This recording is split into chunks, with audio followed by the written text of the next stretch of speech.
Hello बच्चों, आज हम केमिस्ट्री का क्लास 12th का चैप्टर फर्स्ट पढ़ने वाले हैं, दैट इज सॉलिड स्टेट। हमें पता है सॉलिड स्टेट की क्या प्रॉपर्टीज होती है। जैसे आप बचपन से पढ़ते आ रहे हैं, सॉलिड स्टेट क्या है? That possesses rigidity, fixed shape and fixed mass. ये चीजें हमने पहले भी पढ़ी हुई हैं, लेकिन यहाँ पर आपको क्या है, थोड़ा सा कैरेक्टरिस्टिक्स के बारे में थोड़ा सा 2 पॉइंट याद रखने पड़ेंगे। कैरेक्टरिस्टिक्स क्या है सॉलिड स्टेट? जैसे आप जानते हो कि सॉलिड स्टेट के जितने भी पार्टिकल्स हैं उनके बीच में कोई डिस्टेंस नहीं होता है, या फोर्स ऑफ अट्रैक्शन बहुत ज्यादा स्ट्रांग होती है, या फिक्स्ड पोजीशन होती है। तो वही चीजें कैरेक्टरिस्टिक्स हमने लिखनी है कि intermolecular distance between the constituent particle. Constituent particle का मतलब है कोई भी पार्टिकल की पोजीशन है, कोई भी पार्टिकल, तो उनके बीच में क्या है, डिस्टेंस बहुत स्मॉल होता है या नेग्लेजिबल होता है। कॉन्स्टिट्यूएंट पार्टिकल है फिक्स्ड पोजीशन, फिक्स्ड पोजीशन है क्योंकि उनकी शेप चेंज नहीं हो सकती, तो सॉलिड के लिए फिक्स्ड पोजीशन है। और इलेक्ट्रिकल कंडक्टिविटी यानी इलेक्ट्रिकल कंडक्टेंस अगर आप पास करोगे या इलेक्ट्रिसिटी पास करोगे तो उसकी रेंज भी है 10⁴ से 10⁻⁻7 ओम पर मीटर। ये तो जनरल सी कैरेक्टरिस्टिक है, लेकिन आपको कैरेक्टरिस्टिक्स याद रखनी है, इसकी कोई रिक्वायरमेंट नहीं है। आगे है क्लासिफिकेशन ऑफ सॉलिड्स। कितने टाइप्स के हैं? 2 टाइप्स के। आपको क्लास 12 में जो क्लासिफिकेशन है सॉलिड के वो 2 टाइप्स के पढ़ने हैं। First is crystalline and second is amorphous. फिर आगे हम क्रिस्टलाइन के प्रॉपर्टीज और अमोर्फस के प्रॉपर्टीज को स्टडी करेंगे। Yes, next is crystalline substance. Crystalline substance की अब हमें प्रॉपर्टीज पढ़नी है। देखिए, क्रिस्टलाइन सब्सटेंस या सॉलिड्स में हमें क्या करना है, जैसे सपोज करो आपके पास पार्टिकल्स हैं जस्ट लाइक दिस, इस तरीके से आपके कॉन्स्टिट्यूएंट पार्टिकल्स हैं, तो इनको आप क्या बोलोगे? एटम, आयन और मॉलिक्यूल, कुछ भी हो सकते हैं। एटम, आयन और मॉलिक्यूल, इन तीनों के लिए एक वर्ड यूज किया है, कॉन्स्टिट्यूएंट पार्टिकल। तो क्रिस्टलाइन सब्सटेंस, क्रिस्टलाइन जैसे आपने क्रिस्टल देखा है, शुगर है, शुगर का एक दाना देखिए क्रिस्टल की तरह है। सोडियम क्लोराइड क्रिस्टलाइन सब्सटेंस है। तो crystalline particle, constituent particles just like atom, ion or molecule are arranged in definite geometric pattern. definite geometric pattern का मतलब है, जैसे क्लास में अगर बच्चे खड़े हुए हैं, मॉर्निंग में प्रेयर में खड़े होते हैं, तो 1 2 3 4 एक कॉन्टिन्यूस पैटर्न में खड़े हुए होते हैं, तो उसको क्या करेंगे हम? Definite pattern. तो डेफिनेट ज्योमेट्रिक पैटर्न बोलते हैं या रेगुलर पैटर्न बोल देते हैं। तो कॉन्स्टिट्यूएंट पार्टिकल क्रिस्टलाइन में कैसे होते हैं? डेफिनेट ज्योमेट्रिक पैटर्न में, जस्ट लाइक दिस 1 2 3 4 5। तो ये आपका डेफिनेट पैटर्न है। They are called long range order as well as short range order. तो ये आपका जो कॉन्स्टिट्यूएंट पार्टिकल्स अरेंज है ये काफी दूर तक होगा, तो ये लॉन्ग रेंज ऑर्डर है। और शॉर्ट रेंज ऑर्डर कैसे होगा? जैसे सपोज करो 1 2 3, फिर एक पार्टिकल साइड में हो गया, 4 5 6, फिर एक साइड में हो गया, तो ये लॉन्ग रेंज ऑर्डर है और ये शॉर्ट रेंज ऑर्डर है।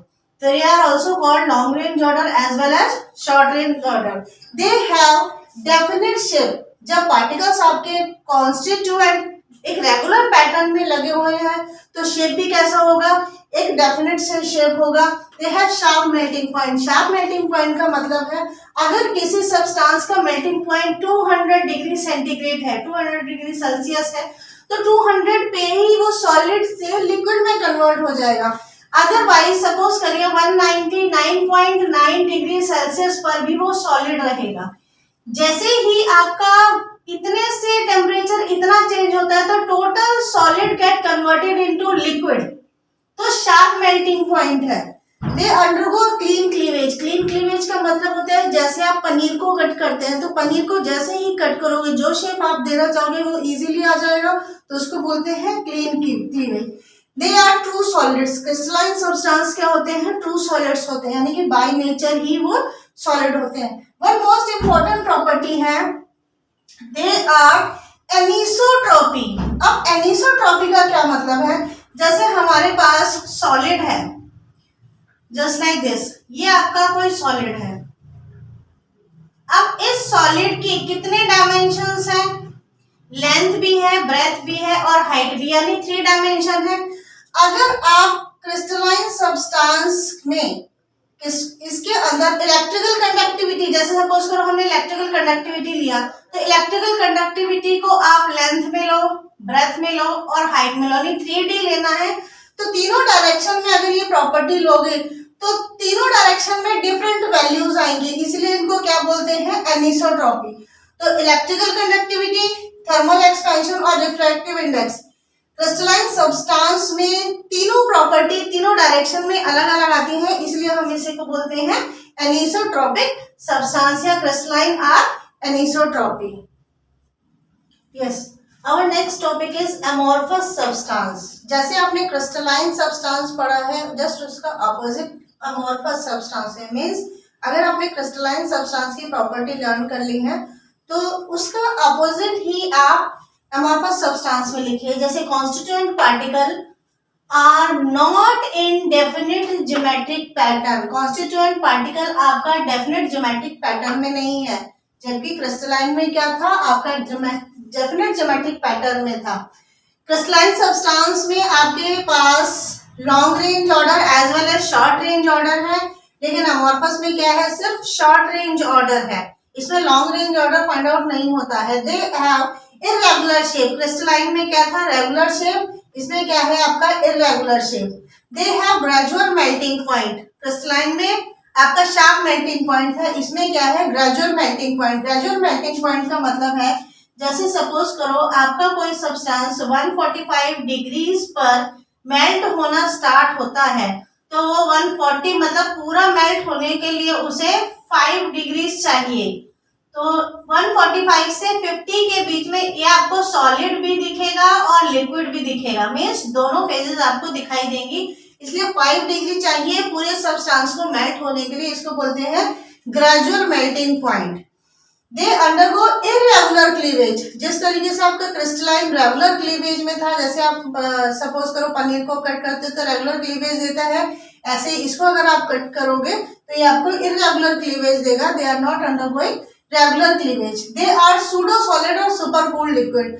हम अमोर्फस सब्सटेंस को सॉलिड बोलते हैं, लेकिन they are pseudo, pseudo means झूठा, ये सॉलिड नहीं है, सॉलिड ना होकर के क्या है, ये लिक्विड है, जिसको हम सुपर कूल्ड लिक्विड कहते हैं। दे आर आइसोट्रॉपी, आइसोट्रॉपी जैसे आपके पास वहां पर एनिसोट्रॉपी इंपॉर्टेंट था, ऐसे ही यहाँ पर आइसोट्रॉपी इंपॉर्टेंट है।